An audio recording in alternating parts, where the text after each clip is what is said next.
Hi everybody, I'm Susan Mulvihill. Welcome back to our vegetable garden, or at least what's left of it. We live in Spokane, Washington, where the hardiness zone ranges from 5B to 6A. And we have gotten several frosts, so the majority of the garden is finished. Bill and I have been cleaning it up, and we've created 2 big compost piles just from the shredded plant debris. So what's on tap for today? Well, I have found that over the years, I always learn new things every single garden season. And so I want to touch on some of the most important ones for this year because they definitely will impact what you do in your garden as well. So these will include things like succession planting, which is a great skill to have to get lots of food out of your garden. It'll also include seed starting, an interesting thing we learned about the row covers that we use, and much more. So there's a lot to do. Let's get started. I'm really excited to talk with you about succession planting. And if you're not familiar with the concept, it's a way to get much more produce out of your garden than you normally would. Interested? So what it involves is keeping track of vegetable crops you're growing that will not need the entire season to produce for you, and estimating when that crop is going to be finished and having a new crop ready to go in the bed as soon as that happens. So I kept careful records this year, and I want to share those with you to give you better ideas and examples of how this works. To give you some examples, I wanted to show you this chart that I made. In the first column, it lists that first crop that went into the different raised beds, and then when I had started them, whether it was indoors or direct sowed outdoors, when the crops finished, and what went in their place in those same beds. So for example, garlic. We harvested it on July 8th, and I had anticipated that would happen.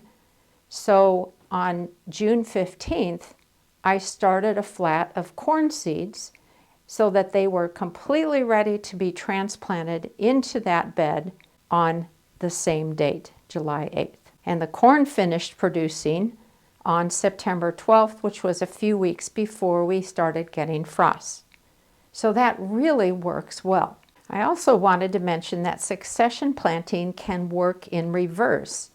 So for example, if you have a warm season crop such as tomatoes going into a bed in May, plant that bed with cool season crops, maybe something like lettuce, spinach, or radishes, keeping in mind that you'll need a planting spot for each tomato plant later, and that the cool season crops will be finished well before the tomato plants really get growing. It doesn't work with all crops because some require the entire season to grow. For example, leeks, potatoes, and Swiss chard.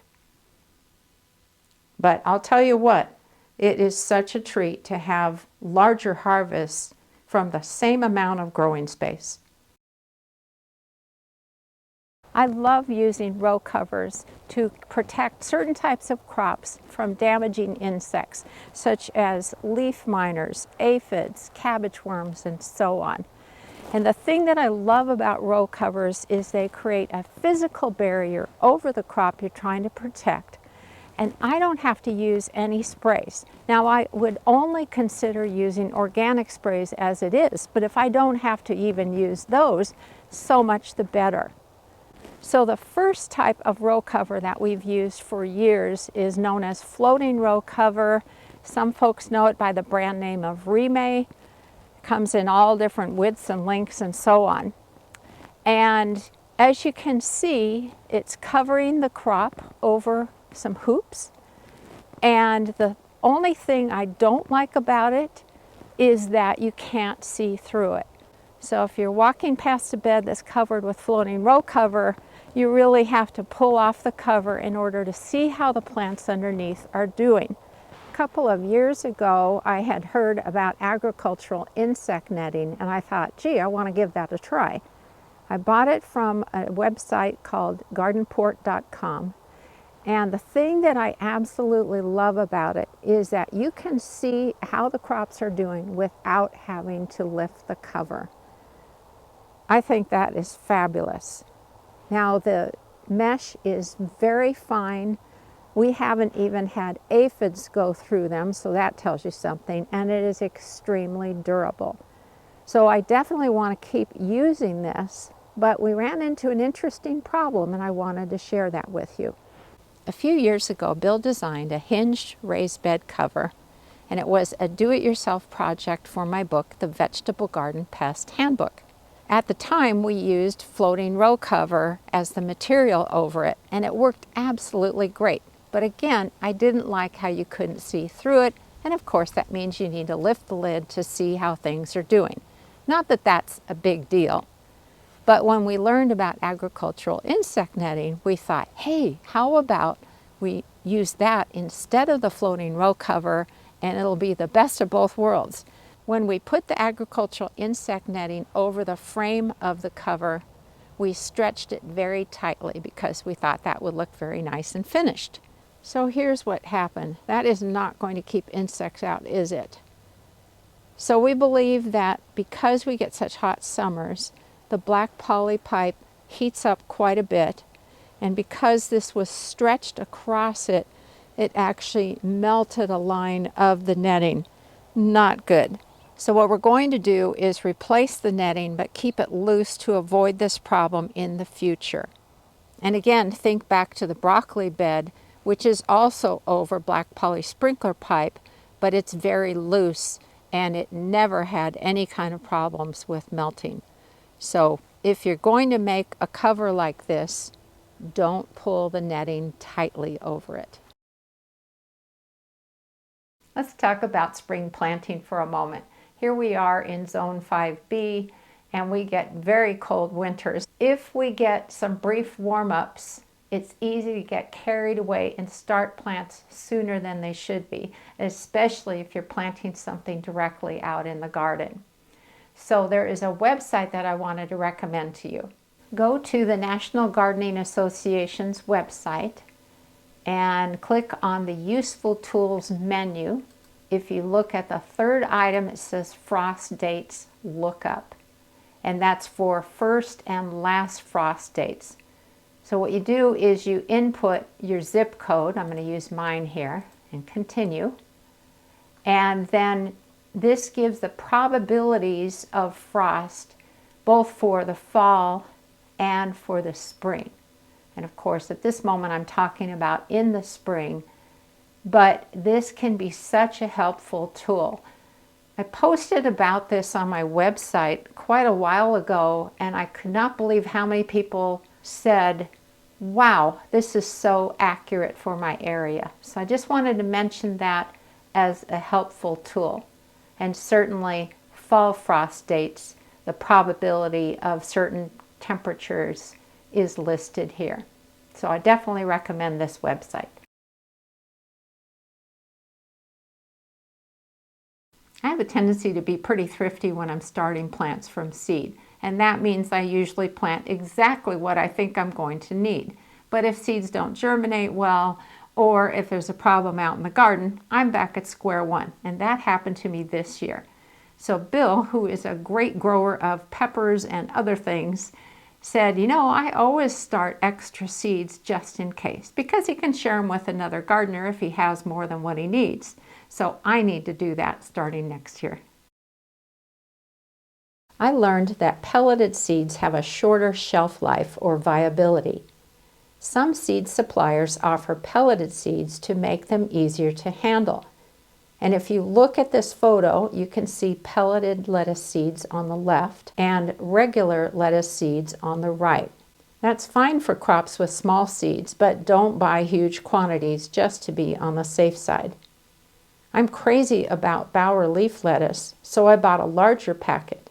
This was their second year of use and they germinated fine, but I'll be curious to see how well they germinate next year.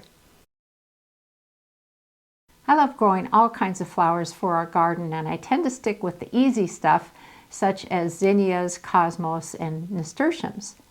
But I had no idea that there are some flowers that I thought must be super hard to start from seed are actually easy. So for example, Verbena bonariensis, coleus, and begonias. And boy, is that economical, because you're talking about just pennies for each plant. It's a really good idea to give melons a good start indoors before transplanting them into the garden. That way they'll get off to a better start. For example, I have been starting my melon seeds indoors sometime between May 1st and 15th and transplanting them near the end of May.